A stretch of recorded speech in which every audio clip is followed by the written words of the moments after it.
I've been riding on a daydream. Hey YouTube, thanks for checking out RV Daydream, and today is a nice day in Ohio. It's 90 today. We got storms that may pop up at any time, but what a nice day. And I got some running to do, so let me talk about what's currently happening. We got the stripes done on the camper.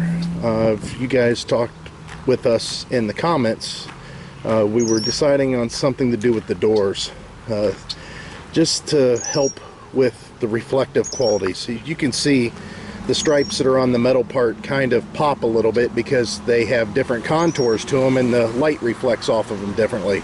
Now if I knew how to airbrush I would try to airbrush that effect onto these stripes, but instead Heidi had been talking yesterday afternoon about like putting our name on the door, and then Duke's Small Engines mentioned something about putting our initials or something like that. And actually, since Heidi was already going that direction with his push, I guess that's what we're going to kind of do.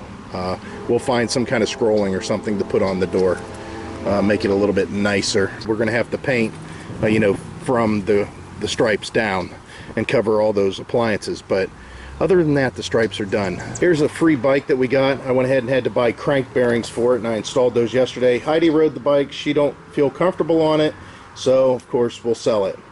Somebody dropped off a mower. He said that it shuts off when it gets hot. Well, the reason it shuts off when it gets hot is because you didn't put any oil in it. I might look at that, but I told him go ahead and buy another one because he was already contemplating buying another one. Now, onto this other bike. These things are kind of desirable, I guess. This is a 70s model, Schwinn Varsity. I mean, it even has the Schwinn water bottle and everything on it. And these things fully restored sell for about $180, somewhere in that range. Now, I'm not going to fully restore it, but I will clean it up, and I'm going to put new tires on it. I didn't know what size tires were in there, so I went to the bike shop, and the guy looked at them, and he gave me these. Well, I started to put it on the rim, and I'm like, what? They're 27s that are on these rims, not 26s like this. And I had to pull the original tube. Can you believe that? Original tube to find out. It says Schwinn approved, and it says 27 on it. So I'm going to run up to the bike shop and grab new tires and new tubes that will fit these rims, and then that bike will be done. I remember I would have loved to have a 10-speed like this when I was a kid, but that was years ago, and now it's just time for somebody else to have it. Again, it was free. I still have another bike that's out in the shed that I've got to work on too. I might look at that before I go up to the bike shop, see if there's anything I need. So let's go do that. Let's go check out the shed and the other old bike and the mopeds. I want to talk about the mopeds with you for a minute. Alright, so here they are, and here's the bicycle in the back, and it's titanium Murray.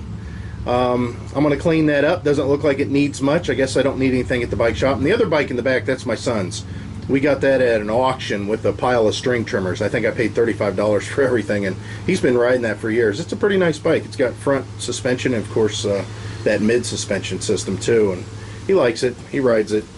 So the mopeds. What about the mopeds? Well, I think if you look here, my tags are expired, and instead of paying $45 to get the tags renewed, I think we're going to sell these. We've had these for quite a few years. I've had them for about 9 years now, and they're great. I paid $100 or $150 for the red one not running, and I paid $100 for the blue one not running, and made the repairs that were needed, which were pretty minor, at least in my eyes. They weren't very much at all. And we've been riding them ever since. The red one, I had done some modifications. It's got a bigger carburetor and a different air box. I did have a bigger cylinder on it, but I got rid of that, and another aftermarket pipe. I took all that off because it was obnoxious at the campgrounds. And that's what we basically use these for. Now what we find though is these are great for getting around inside of the campground, but once you go out on the road, I mean, it's kind of rough. We've had mopeds in the past that have done 50 miles an hour.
First of all, they're illegal in Ohio. You're not supposed to be able to do over 20 miles per hour.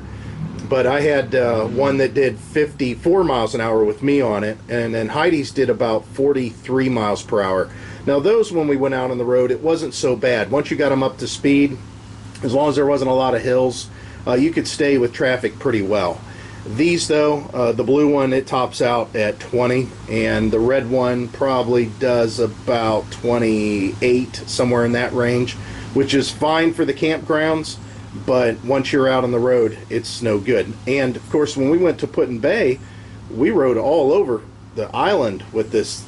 I mean, these were nice, these were perfect, but other than that situation, we really don't use these. If we were like Wander Dano and we were down in the Keys, that would be something different, because these are legal for the road. I mean, there's just a few guidelines that you have to follow in Ohio, but if you have an operator's license to drive a car, that's all you need for these, and you can drive them all over the place as long as you don't go on the highway. So the mopeds are going to be for sale, and the thing is these things are popular. I'll put these out here for $600, and I'm sure I'll sell them, and I'm talking $600 each.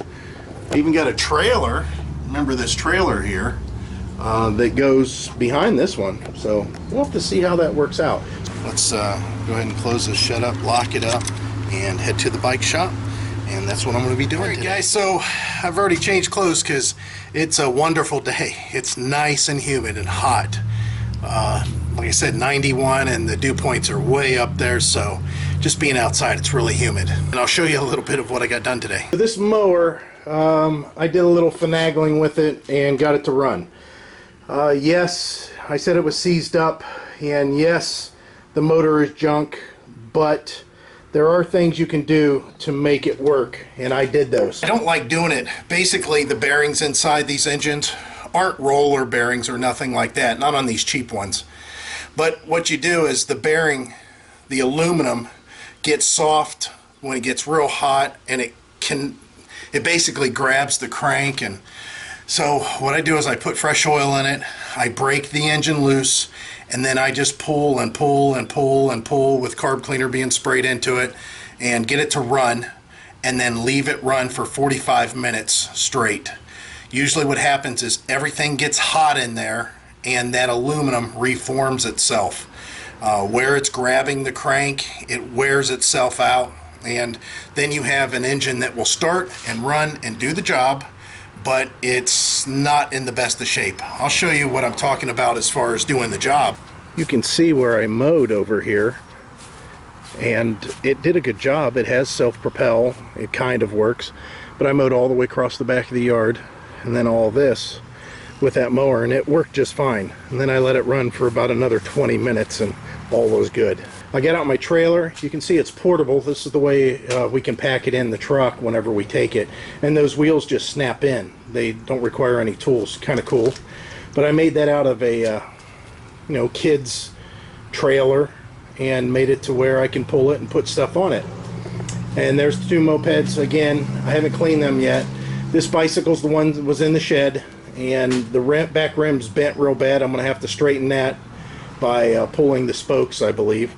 But this bike here, completely lubricated, and everything works. All the gears shift. That goes through all the gears, I should say. It stops. Everything works fine. New tires and tubes. Went up to the bike shop, of course, and got those. And then this one here was fine before too. So we're going to end up selling all this stuff. I got to fix the back rim on this, and we'll just put them all on Craigslist or whatever and see what we can get for them. And that mower, I don't know yet what I'm going to do with that. This thing's not worth much. I mean, it's worth something to somebody. If somebody needs a mower and they don't mow very much, you might have to go through a bit of a rain dance to get it to start. But once it starts, you're okay. And what I mean by that is maybe squirt a little carb cleaner directly into the carburetor or starting fluid just to get it to start. Once it starts and it's hot, I can shut it off and it'll restart right away. It's just a little finicky because it doesn't have the kind of compression that it should. So Heidi's on her way home, and I'm getting ready to go inside and put all this crap on Craigslist. The storm's, it's a-coming, and it's kind of dark here. I'll show you what it looks like. Maybe you can catch it here on the front side. And this is the leading edge. But we've been needing this. We actually kind of a little low on the rain side of things, so I don't mind. So we don't have to water the garden. That's it. I'm getting ready to go inside for the night, and just wanted to show you what we were doing.